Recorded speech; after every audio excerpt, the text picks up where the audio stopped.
Welcome to Chitrayan Art Academy.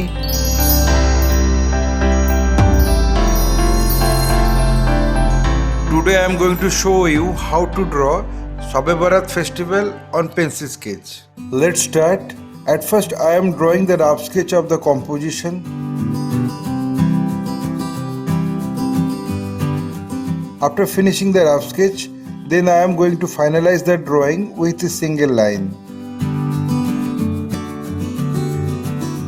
My earnest request to the viewers of my channel, watch this video till end. Don't skip the video. You can follow my drawing step by step.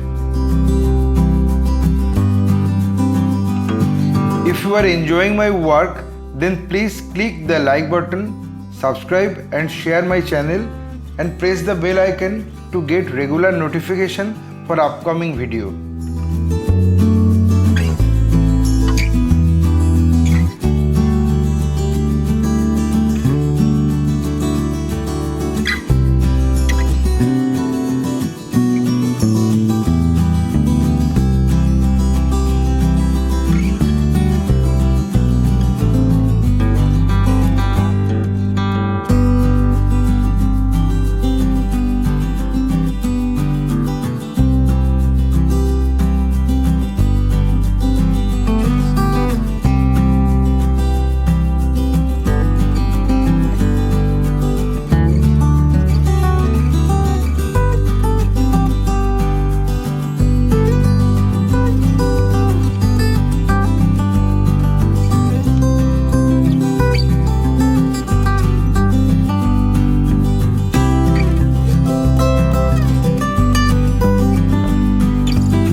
Having finished my final drawing, I apply the color accordingly on next episode. My only advice to you, practice every day because practice makes a man perfect. Feel free to tell us which type of painting you need to watch in our channel. Hope you like this video. If yes, then like, comment, share and subscribe my channel for upcoming video. Your support will encourage us to produce new variable instructional video. Again, thanking you very much. Keep supporting us. Have a nice day.